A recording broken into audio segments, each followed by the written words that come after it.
Bismillahirrahmanirrahim. Assalamualaikum warahmatullahi wabarakatuh. Alhamdulillahirrabbilalamin. Wassalatu wassalamu ala asrofil anbiya wal mursalin wa ala alihi wa sahbihi ajma'in.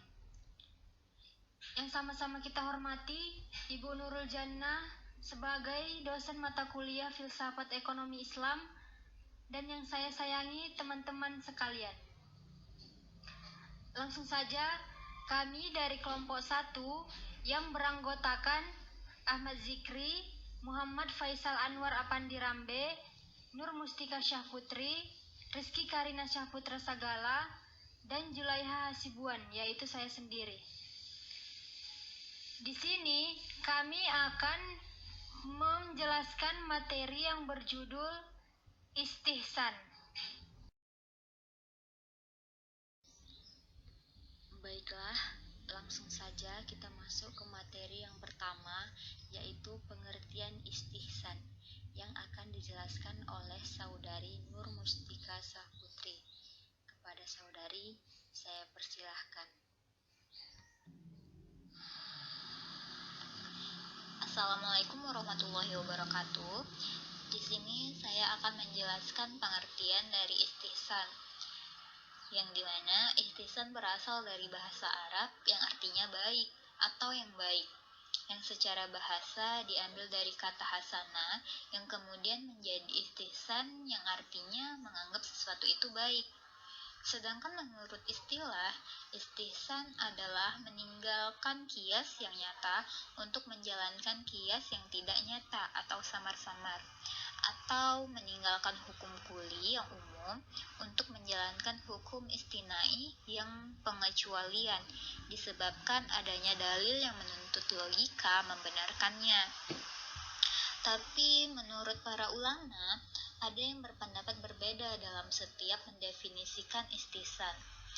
Dan di sini saya mengambil 3 pendapat ulama yang berbeda dari setiap mendefinisikan istihsan. Antara lain, yang pertama ada mazhab Hambali yang menyatakan bahwa istihsan adalah menyimpang dari ketentuan suatu masalah yang bersifat khusus.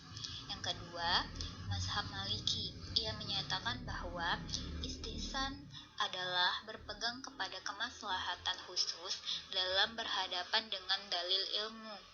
Dan yang ketiga, ada mazhab Al-Syafi'i. Ia menyatakan bahwa istihsan adalah cara istinbat hukum dengan hawa nafsu dan mencari enaknya. Maka dengan demikian, pengertian dari istihsan adalah menyatakan dan mengakui baiknya sesuatu, dan ini bersifat lahiriah, di mana seseorang lebih cenderung memilih hukum tertentu dan meninggalkan hukum yang lain, disebabkan satu hal dalam pandangannya lebih menguatkan hukum yang kedua daripada hukum yang pertama.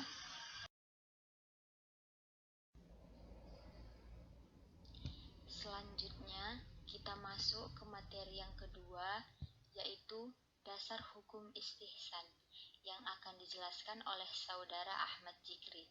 Kepada saudara, saya persilahkan. Assalamualaikum warahmatullahi wabarakatuh.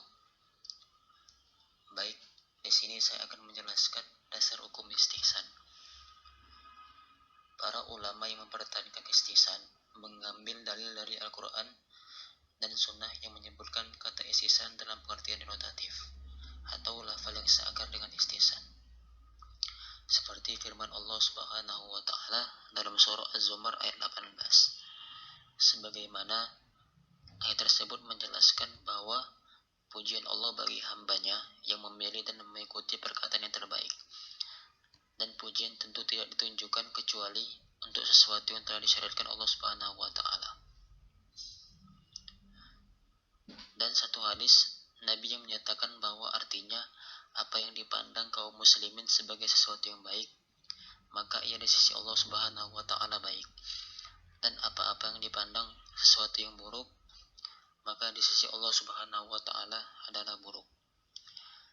Dalam hal ini ditunjukkan bahwa apa yang dipandang baik oleh kaum muslimin dengan akal sehat mereka, maka ia pun demikian di sisi Allah Subhanahu wa taala menunjukkan kehujahan istihsan.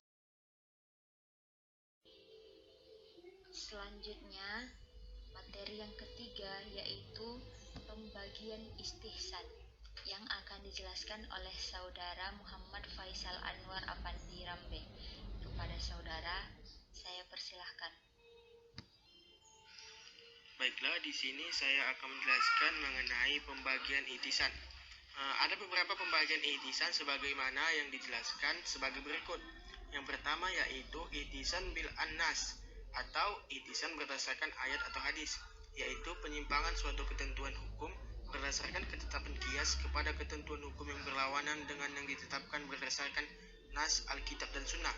Adapun contoh dalam masalah ini yaitu dalam masalah warisan, menurut ketentuan umum, wasiat itu tidak boleh karena sifat pemindahan hak milik kepada orang lain berwasiat ketika orang yang berwasiat tidak cakap lagi, yaitu setelah ia wafat.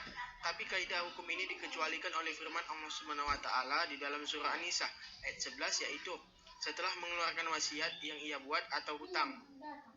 Adapun contoh dalam hadis dijelaskan bahwa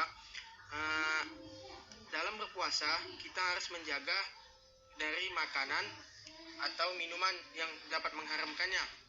Tetapi jika kita lupa, maka itu hukumnya mubah atau boleh, karena sesuai dengan hadis Rasulullah SAW, siapa yang makan atau minum karena lupa atau tidak batal puasanya, karena ia merupakan rezeki yang diturunkan oleh Allah Subhanahu Wa Taala. Hadis riwayat At-Tirmidzi. Adapun ihtisan yang kedua yaitu al-ijma, yaitu meninggalkan keharusan menggunakan kias pada suatu persoalan karena adanya ijma. Contoh dari hukum ini yaitu sesuatu yang terjadi karena fatwa mujahid atau suatu peristiwa yang berlawanan dengan pokok atau kaidah umum yang ditetapkan, atau para mujahid bersikap diam dan tidak menolak apa yang dilakukan manusia yang sebetulnya berlawanan dengan dasar-dasar pokok yang telah ditetapkan. Yang ketiga, ihtisan bil al-qiyas al-kafi, yaitu ihtisan berdasarkan kias yang bersembunyi. Ihtisan ini merupakan suatu masalah dari ketentuan hukum kias yang jelas kepada ketentuan kias yang samar, tetapi keberadaannya lebih luas dan lebih tepat untuk diamalkan. Adapun yang keempat yaitu ihtisan bil al-maslahah atau ihtisan berdasarkan kemaslahatan.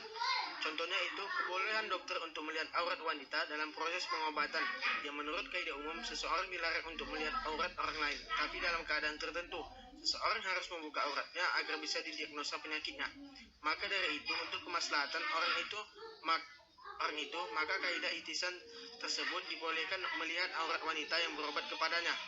Yang kelima yaitu ihtisan bil al-urf, yaitu ihtisan berdasarkan adat kebiasaan yang berlaku dan umum, yaitu menyimpang hukum berlawanan dengan ketentuan kias karena adanya urf yang sudah dipraktikkan dan sudah dikenal dalam kehidupan masyarakat. Contohnya itu adalah menyewa wanita untuk menyusui bayi dengan menjamin kebutuhan makan dan minum serta pakaiannya.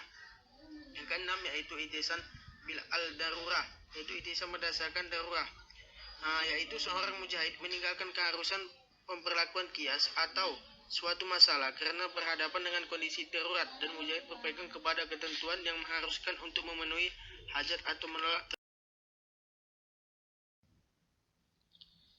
Kita masuk ke materi yang terakhir, yaitu macam-macam istihsan yang akan dijelaskan oleh Saudara Rizky Karina Syahputra Sagala. Kepada saudara, saya persilahkan. Baik, saya akan menjelaskan macam-macam istihsan. Macam-macam istihsan ada dua, yaitu istihsan kias dan juga istihsan yang menolak kias. Istihsan kias yaitu ada dua ilat yang terdapat dalam kias. Salah satunya dijadikan sebagai dasar istihsan yang karena dipandang lebih baik daripada yang lain. Istihsan yang menolak kias yaitu yang bertentangan dengan ilat-ilat kias yang dapat ditinjau dari tiga bagian berikut ini. Istihsan sunnah yaitu suatu penetapan istihsan yang menolak kias karena berdasarkan suatu hadis. Selanjutnya, istihsan ijma yaitu suatu penetapan istihsan yang menolak kias karena berdasarkan ijma. Misalnya dalam kasus pemandian umum. Menurut kaidah hukum, jasa pemandian umum itu harus jelas. yaitu harus berapa lama seseorang harus mandi dan berapa liter air yang dipakai.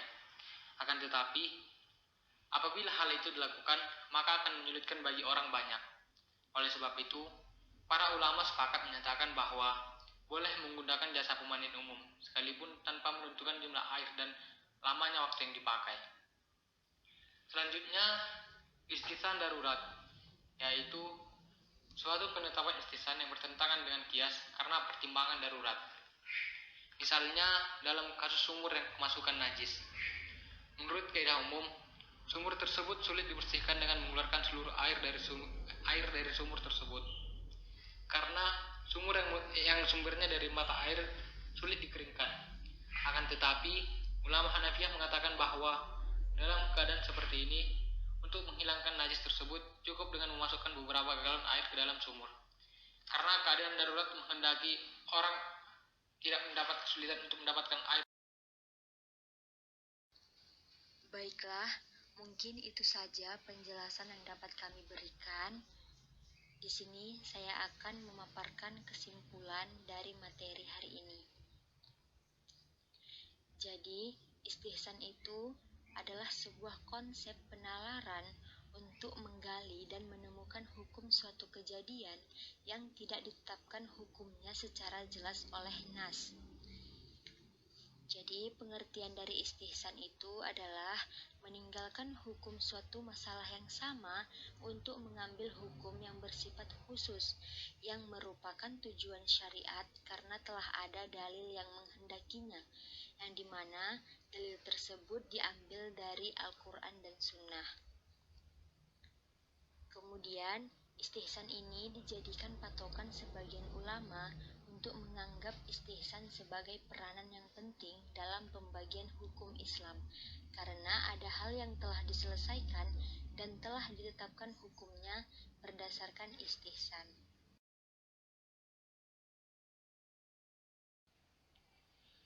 Mungkin itu saja yang dapat kami sampaikan. Lebih dan kurang kami mohon maaf. Wassalamualaikum warahmatullahi wabarakatuh.